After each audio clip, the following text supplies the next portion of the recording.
First year की legal and constitution history of India के question number 2, जिसके अंदर है state the salient features of judicial administration in Bombay before 1726। आज हम ये डिस्कस करेंगे, कोशिश करेंगे कि बुलेट पॉइंट्स जो है उसको फटाफट करें ताकि आपकी रिवीजन हो जाए with in 10 minutes. Bombay before 1726, इसके अंदर बॉम्बे सबसे पहले जो था वो पोर्तुगीज़ के अंडर था। पोर्तुगीज़ के अंदर ये 1534 की बात हो रही है। पोर्तुगीज़ किंग जो था उसने अपनी जो ये बॉम्बे वाली लैंड थी इसको ट्रांसफ़र किया किंग चार्ल्स टू को। क्यों किया उसने transfer? As a dowry of his sister. उसकी जो बहन थी उसकी शादी होगी किंग चार्ल्स टू से। एज अ डॉरी उसने बॉम्बे वाली लैंड जो थी वो किंग चार्ल्स टू को दे दी। किंग चार्ल्स टू को समझ नहीं आई कि भाई वो उसका क्या करे, तो उसने ईस्ट इंडिया कंपनी को ट्रांसफ़र कर दी वो लैंड बाय चार्टर ऑफ 1668। ये किंग चार्ल्स ने फ्री में ट्रांसफ़र नहीं की थी, इसके अंदर वो कुछ रेंट लेता था अबाउट 10 पाउंड का। उसके बाद जो जुडिशियल एडमिनिस्ट्रेशन वहाँ पे आया बॉम्बे में, उसके बारे में है। ये कंपनी को एम्पावर किया गया to make laws and ordinances इसी चार्टर के थ्रू 1668 के। जो जुडिशियल एडमिनिस्ट्रेशन बॉम्बे का है वो 3 फेजेस के अंदर आया। फर्स्ट फेज जो आया जुडिशियल एडमिनिस्ट्रेशन का, उसके अंदर 2 प्लान थे, 1 and 2। फर्स्ट प्लान जो था उसके अंदर 2 टाइप्स ऑफ कोर्ट्स आए, एक लोअर लेवल कोर्ट था, एक हायर लेवल कोर्ट था। बॉम्बे का जो आइलैंड था उस आइलैंड को 2 हिस्सों में बांटा गया, एक बॉम्बे और एक महिम। जो लोअर लेवल का कोर्ट था उसके अंदर 5 जजेस आए हर एक कोर्ट के अंदर। ये सिविल केसेस देखते थे अप टू 200 ज़ीरोफिन्स, उस टाइम की जो करेंसी की थी। उसके बाद एक हायर लेवल ऑफ कोर्ट था। इसका जो ये कोर्ट था वो deputy governor of Bombay and it's council के नाम से जाना जाता था। ये क्रिमिनल केसेस देखता था, सिविल केसेस मोर देन 200 ज़ीरोफिन्स देखता था, theft cases of more than 5 ज़ीरोफिन्स ये ज्यूडिशरी के द्वारा ज्यूरी के द्वारा डिसाइड होते थे।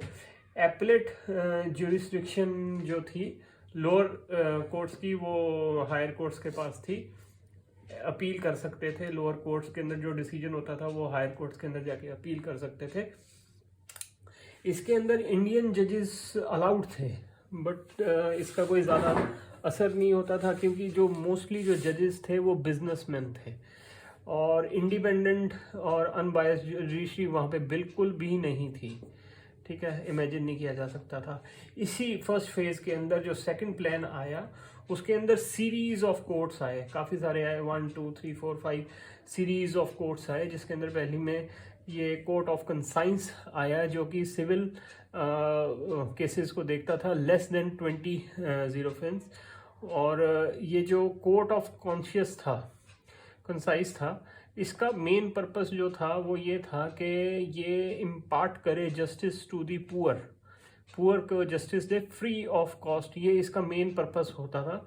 और इसके अंदर जो कोर्ट ऑफ कंसाइस के अंदर ये विदाउट ज्यूरी डिसीजन होते थे and these were speedy justice होता था इसके अंदर कोर्ट ऑफ कंसाइस में। इसके बाद सेंट्रल कोर्ट एक इस्टेब्लिश हुआ और एक कोर्ट ऑफ जुडिकेचर इस्टेब्लिश हुआ। ये कोर्ट ऑफ जुडिकेचर जो था ये 1 जज कोर्ट होता था। इसके अंदर सिविल क्रिमिनल केसेस और नॉमिनेशन केसेस ये डील किए जाते थे। सिविल केसेस के अंदर 12 ज्यूरी की बेंच बैठती होती थी। क्रिमिनल केसेस के लिए आइलैंड ऑफ बॉम्बे जो था उसको 4 डिवीजन्स में बांट दिया गया। हर एक डिवीजन में एक जस्टिस ऑफ पीस बैठा होता था, ये हमेशा इंग्लिशमैन होता था। इस सारी सीरीज के अंदर जो सबसे एपेक्स कोर्ट था वो court of deputy governor and his council होता था। और इसी सीरीज के अंदर पंचायत्स भी एस्टेब्लिश किए गए जिसके अंदर जो लोग अपनी ही प्रजाति अपनी ही जाति के होते थे, ओन कास्ट, उनको उनके केसेस को हियर किया जाता था पंचायत में।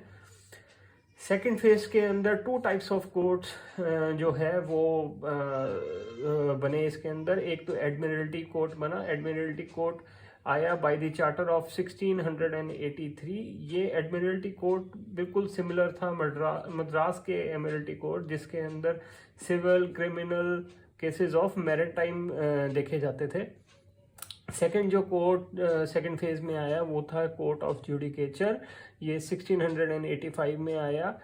ये इस सेकंड फेज के अंदर कोर्ट ऑफ जुडिकेचर जो था उसका रीऑर्गेनाइजेशन हुआ और इसके अंदर जो ट्रायल थी वो ज्यूरी से की जाती थी। थर्ड फेज के अंदर कोर्ट ऑफ जो जुडिकेचर था उसको इसकी रीऑर्गेनाइजेशन जब की तो इसके अंदर एक चीफ जस्टिस और 9 अदर जज बिठाए गए। ये 9 अदर जज में से 5 इंग्लिशमैन होते थे और 4 इंडियन। इन 4 इंडियन को ब्लैक जस्टिस बोला जाता था। इसके अंदर land fraud, sale and registration of property के केसेस देखे जाते थे।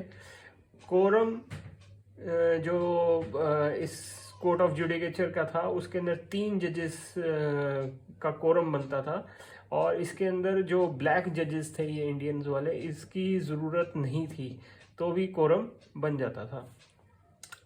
इसकी जो अपील होती थी कोर्ट ऑफ जुडिकेचर की, उसकी गवर्नर इन काउंसिल की होती थी और ये हमने पहले भी पढ़ा था कि गवर्नर एंड हिज काउंसिल को चेंज करके गवर्नर इन काउंसिल कर दिया गया था बाद में। इसके अंदर अपॉइंट किए जाते थे आर्बिट्रेटर्स, काजीज। ये इंडियन और मोहम्मडियन केसेस को हैंडल करने के लिए किए जाते थे क्योंकि इंग्लिश जजेस को इंडियन कस्टम्स के बारे में इतनी नॉलेज नहीं थी, तो इंडियन आर्बिट्रेटर्स, पंडित्स और ये काजीज, इनको बुला के इंडियन कस्टम्स को समझ के फिर केसेस डिसाइड किए जाते थे। ये जो कोर्ट ऑफ जुडिकेचर है after 728 it was replaced by mayor's court. Thank you.